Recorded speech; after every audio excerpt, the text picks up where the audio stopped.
বিয়ের ২৮ দিনের মাথায় বিধবা হয় মুনতাহা। তার স্বামীর মৃত্যুর খবর বাড়িতে আসতে তার দাদি শাশুড়ি বলে উঠল, অপয়া অলক্ষী ঘরে এনে তুলেছে। বিয়ে হতে না হতে জামাই খাইলো আমার কালাচান। এটা বলে সে কান্নায় ভেঙে পড়ল।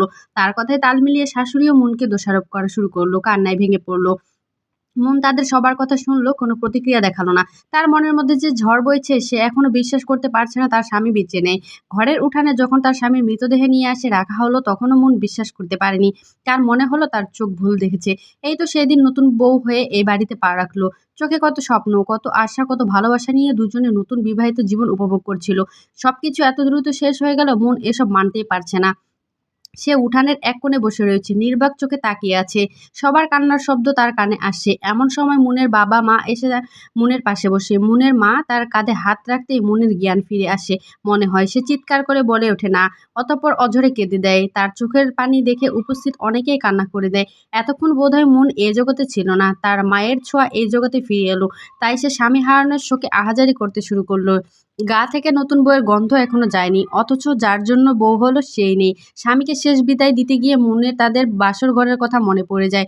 এই তো সেই দিন বাসর হলো। বাসর ঘরে তার স্বামী রানা হাত ধরে বলেছিল, তুমি আমার স্ত্রী, আমার ভালোবাসা। আমি তোমাকে সারা জীবন ভালোবাসতে চাই। একসাথে সংসারের সুখ দুঃখ সবকিছু ভাগ করে নিতে চাই। তুমি হবে আমার চলার পথের সাথী। সেদিন তো দুজন একসাথে পথ চলার অঙ্গীকার করলো। তবে আজ কেন মনকে রেখে একা রানা চলে গেল কেন? সুখ দুঃখ ভাগ করে নেওয়ার কথা ছিল, তবে এক আকাশ সমান দুঃখ মনকে একাকে দিয়ে করে গেল রানা। মুন এসব ভেবে কান্নায় ভেঙে পড়ল। এই তো সকালে ভালো মানুষ বের হলো, ইতিমধ্যে বাইক অ্যাক্সিডেন্ট করে একবারে না ফেরার দেশে চলে গেলেন। মুনের বুকের মধ্যে বয়ে চলা এ ঝড়ের আভাস তার শ্বশুরবাড়ির লোকজন পায় না। তারা রানার শেষ বিদায়ের পরেই মুনকে বিচার করতে বসে যায়। দাদি শাশুড়ি তো তার নাতিকে হারানোর শোকে মুনের চুলের মুঠি ধরে বলে, কোন মুখে এখনো এ বাড়িতে পড়ে রয়েছ? অপয়া অলক্ষী ঘরে তুলেছি। আমার পোলায় সারা জীবন বাইক চালালো, কখনো বিপদ হলো না, বিয়ে করতে পারলো না, এর মধ্যে এসব কাণ্ড।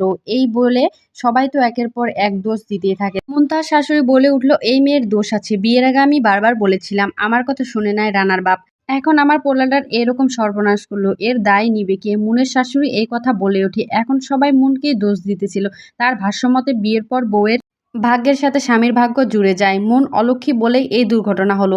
এসব বলে একের পর এক কথার তীরে মুনকে ভেঙেচুরে সব শেষ করে দেয়। এসব শুনে মুনের বাবা-মা প্রতিবাদ করে উঠে বলে, মুনের মা বলে, আপনারা মানুষ? আমার মেয়েটা নিজের স্বামীকে হারিয়েছে। একটা মেয়ের কাছে স্বামী যে কতটা আপন, সেটা একটা মেয়ে বলতে পারে। বিয়ের ১ মাস হলো না তার স্বামী চলে গেল। এখন তাকে এই মুহূর্তে এই সমস্ত কথা বলে যে কী রকম তার মনের মধ্যে ঝড় বইছে, সেটা আপনারা বুঝতে পারছেন না। আপনারা কি বুঝেও না বোঝার ভান ধরে রয়েছেন। সুখের আশায় মেয়েটাকে বিয়ে দিয়েছি, সুখ তো কপালে জুটল না, উল্টো আপনারা তাকে দোষারোপ করছেন। মুনের বাবা-মায়ের প্রতিবাদে দুই পক্ষের মাঝে তর্ক শুরু হয়ে যায়।